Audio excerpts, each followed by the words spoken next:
नमस्कार, the daily show में आपका स्वागत है। मैं हूं आपका मित्र साथी हमदर्द मुकेश कुमार।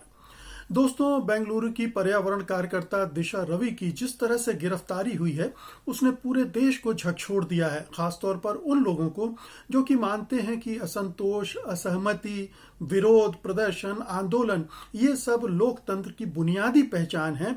और जब तक इस तरह की गतिविधियां होती हैं देश में, तब तक लोकतंत्र जीवंत रहता है, फलता फूलता रहता है।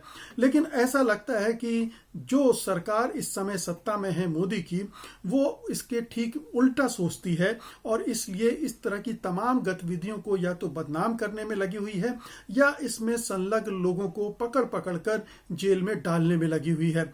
अब दिशा रवि, जो कि एक अंतर्राष्ट्रीय ख्याति की पर्यावरण कार्यकर्ता हैं और अंतर्राष्ट्रीय अखबार पत्र पत्रिकाएं उनसे बातचीत करते रहे हैं और लगातार वो पर्यावरण संबंधी आंदोलन चलाती रही हैं, उनके खिलाफ ये मामला बनाया गया है कि उन्होंने एक ऐसे टूल किट को एडिट किया है जिसे ग्रेटा थनबर्ग, जो कि जानी मानी पर्यावरण कार्यकर्ता हैं, उन्होंने शेयर किया था। और उस किट का संबंध खालिस्तानी उग्रवादियों से है, जबकि ये स्पष्ट रूप से लग रहा है कि ये एक बनावटी फर्जी मुकदमा है जो कि पर्यावरण कार्यकर्ताओं को और दूसरे आंदोलनकारियों को डराने के लिए किया गया है।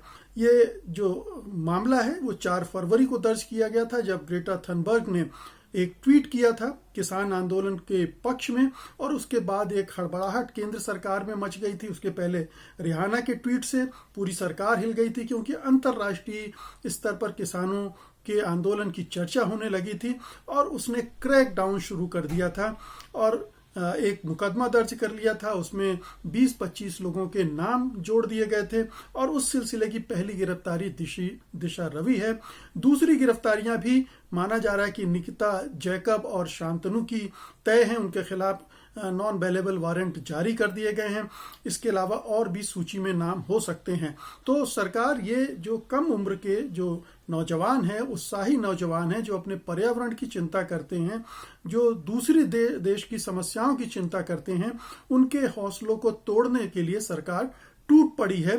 कानून का सहारा लेते हुए, कानून को दंड बनाते हुए, उसको साजिश उसके आधार पर रचते हुए वो इन पर टूट पड़ी है। सवाल उठता है कि आखिरकार एक 22 साल की दिशा रवि या उसके जैसे युवा उसको इतने ज्यादा भय पैदा करने वाले क्यों लगने लगे हैं। उनको ऐसा क्यों लगने लगा है कि ये देशद्रोह में शामिल होंगे, राजद्रोह में शामिल होंगे, देश को अस्थिर करने की गतिविधियों में शामिल होंगे। साफ बात है कि ये सरकार, जबकि खुद मोदी संसद में कह चुके हैं, आंदोलनकारियों को आंदोलन जीवी का नाम दे चुके हैं, तो उन्हें लगता है कि ये आंदोलनकारी उनकी सत्ता के खिलाफ पीछे पड़ गए हैं और उनको हिला देंगे, उनकी सत्ता जा सकती है, तो इन आंदोलनकारियों पर हमला कर दो। तो एक घबराहट केंद्र सरकार के अंदर है इन आंदोलनकारियों को लेकर, और दूसरा ये भी लगता है कि इस जरिए वो किसान आंदोलन में जो लोग जुड़े हुए हैं उनको भी धमकाने की कोशिश कर रही है कि जिस तरह से सख्ती के साथ इन पर्यावरण कार्यकर्ताओं को या दूसरे आंदोलनकारियों को वो कानून की दुष्चक्र में फंसाकर जेल में डालने की कोशिश कर रही है या कर डाल रही है, वैसे ही आपका भी नंबर आएगा। लेकिन आप, दुर्भाग्य ये है कि जिस तरह से दिशा रवि की गिरफ्तारी हुई वो अपने आप में एक कानून विरोधी नजर आता है, क्योंकि दिल्ली पुलिस ने बेंगलुरु में जाकर गिरफ्तारी की। बेंगलुरु की किसी भी स्थानीय अदालत से उसने ट्रांजिट रिमांड नहीं ली और उन्हें उठाकर दिल्ली ले आई। दिल्ली में जिस अदालत में पेश किया गया, वहां दिशा रवि के साथ की पैरवी करने वाला कोई वकील नहीं था और वहां की जज ने उनको 5 दिन की रिमांड पर तुरंत भेज दिया पूछताछ के लिए। ये भी वहां की जज कर सकती थी कि रुकना चाहिए था उनको अगर उनका वकील नहीं था तो उनको वकील उपलब्ध कराना था और टाइम देना था, लेकिन उन्होंने ऐसा नहीं किया। उन्हें वो ये भी कह सकती थी कि आप इनको अरेस्ट मत कीजिए, ये दिल्ली से बाहर कहीं नहीं जाएंगी और इनसे जो भी जानकारी आपको चाहिए ये पूछताछ में सहयोग करेंगी। लेकिन ऐसा लगता है कि अदालत ने इस तरह से सोचा नहीं, या पुलिस के दबाव में आ गई, या पुलिस के प्रभाव में आ गई, जो भी कारण रहा हो, अदालत ने अपनी भूमिका सही ढंग से नहीं निभाई। और दिल्ली पुलिस की करतूतें तो अब जग जाहिर हो चुकी हैं। लगातार हम पिछले 3-4 सालों से जेएनयू, जामिया और तमाम दिल्ली दंगे, ये तमाम चीजें जुड़ गई हैं कि दिल्ली पुलिस किस तरह से षड्यंत्रकारी अंदाज में काम कर रही है। जो भी आंदोलनकारी सत्ता के खिलाफ खड़े होते हैं, चाहे जेएनयू के हों, चाहे जामिया के हों, सीए विरोधी हों, या फिर किसान आंदोलन से जुड़े लोग हों, तो ये एक लगातार सिलसिला चल रहा है। अब ये सवाल उठता है कि इस तरह की गतिविधियों से हिंदुस्तान को कहाँ ले जाया जा रहा है। क्या हिंदुस्तान, हम जो आज़ाद मुल्क है, जो खुला मुल्क है, जो लोकतांत्रिक और संविधान के आधार पर चलने वाला मुल्क है, क्या वो चीन के रास्ते पर जा रहा है? क्या हम कुछ दिन में पाएंगे कि चीन जैसा एक बंद तंत्र हमारे चारों तरफ होगा, जहां पर अपनी आवाज निकालना भी एक जोखिम मोल लेना होगा और हमें बख्शा नहीं जाएगा? तो हर तरफ एक खौफ की गूंज सुनाई देने लगी है, एक दहशत भरती जा रही है पूरे माहौल में, क्योंकि सरकार एक के बाद एक बिना हिचक, बिना राष्ट्रीय और अंतर्राष्ट्रीय जनमत की परवाह किए हुए कार्रवाई पर कार्रवाई की जा रही है। और उसकी नज़र में केवल और केवल है ये कि सत्ता के विरोध में उठने वाली हर आवाज़ देशद्रोही है, समाज विरोधी है और उसे कुचल डालना है। और इसके लिए कानून का इस्तेमाल बिना हिचक, बिना शर्म लिहाज के करना है, और वो लगातार ऐसा करती जा रही है। तो ये बहुत दुर्भाग्यपूर्ण स्थितियां हमारे देश में बन रही हैं। अब इसके बाद शायद ये कहना बहुत ही सही होगा कि अघोषित इमरजेंसी में पूरा देश आ चुका है, उसकी जद में आ चुका है, और जो भी केंद्र में सरकार है वो बगैर किसी संवैधानिक प्रावधानों के परवाह किए हुए अपने काम कर रही है, अपनी सत्ता की पर अपनी पकड़ मजबूत करने के लिए और सत्ता को चुनौती देने वालों को कमजोर करने के लिए साम दाम दंडभेद हर तौर तरीके वो आजमा रही है।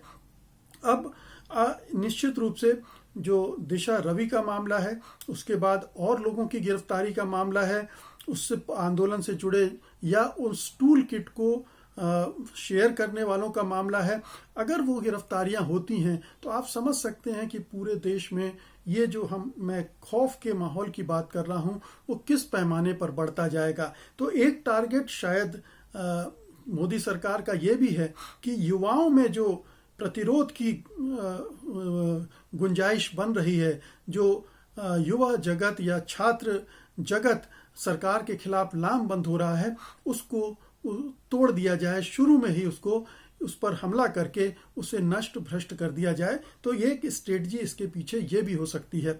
यहाँ एक चीज मैं आपसे डिस्कस करना चाहूंगा कि टूल किट की बहुत बात हो रही है।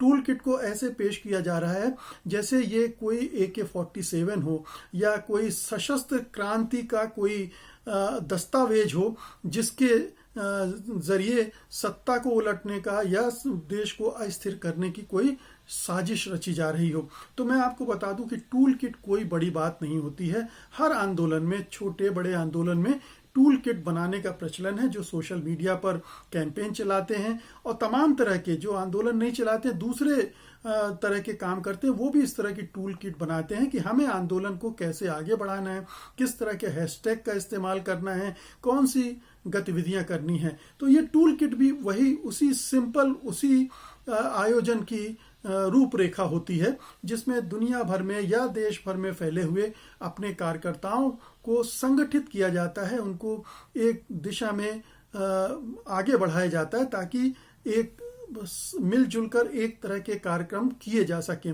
तो टूल किट की भूमिका ये है और इसीलिए ग्रेटा थनबर्ग ने इसे शेयर किया था।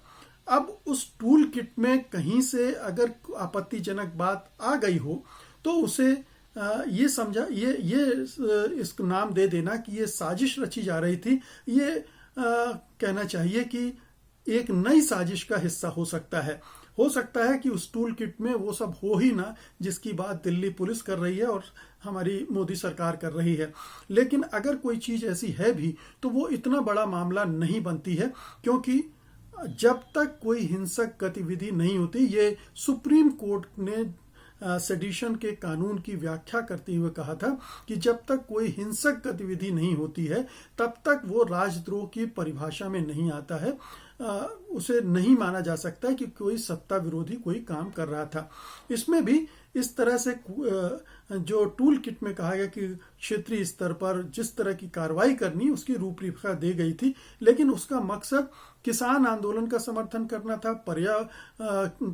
अब ये भी यहाँ बता देना ठीक होगा कि जो दिशा रवि है उसके पेरेंट्स किसान हैं और वो भली भांति वाकिफ है कि किसानों के दुख दर्द क्या होते हैं, और इसीलिए वो किसान आंदोलन से शुरू से जुड़ गई थी, किसान आंदोलन के साथ खड़ी थी और उन्होंने उसी आंदोलन को सहयोग समर्थन देने के लिए टूल किट को शेयर किया था। टूल किट किसने बनाया, कैसे बना, उसको एडिट किया गया नहीं किया गया, ये अभी पुलिस के जुबानी हम सुन रहे हैं। सच्चाई क्या है ये हमें अभी दिशा रवि से भी सुनना चाहिए, उन कार्यकर्ताओं से भी सुनना चाहिए कि ये फंसाने का काम है, क्योंकि अंतर्राष्ट्रीय स्तर पर जब सरकार की फजीहत हुई तो उसने एक मुकदमा बना लिया, और पहले तो ये खबर आई थी कि ग्रेटा थनबर्ग को भी उसमें शामिल कर लिया था, लेकिन बाद में खंडन किया पुलिस ने और बाद में बताया कि ऐसा नहीं है और स्थानीय लोग ही हैं। तो ये भी सोचने की बात है कि ये टूल किट के बहाने आखिरकार निशाने क्या साधे जा रहे हैं, और स्पष्ट है कि निशाने क्या साधे जा रहे हैं। स्पष्ट ये है कि सरकार घबराई हुई है, तमाम आंदोलनों से घबराई हुई है, अंतर्राष्ट्रीय जगत में हो रही हलचलों से घबराई हुई है, किसान आंदोलन लगातार लंबा और विस्तृत होता जा रहा है उससे घबराई है, और वो चाहती है कि किसी तरह से इस आंदोलन से जुड़े लोगों को कुचल दिया जाए।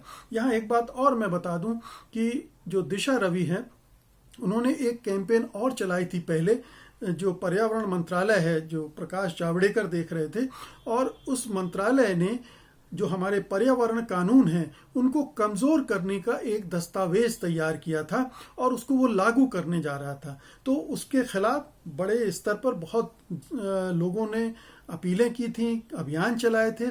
उनमें से दिशा रवि की जो अपना आंदोलन है फ्राइडेज फॉर फ्यूचर, ये दरअसल आंदोलन ग्रेटा थनबर्ग ने ही शुरू किया था, लेकिन भारत में दिशा रवि ने इसको शुरू किया था और आगे बढ़ाया था, तो उसके भी बहुत सारे कार्यकर्ता उससे जुड़े हुए थे।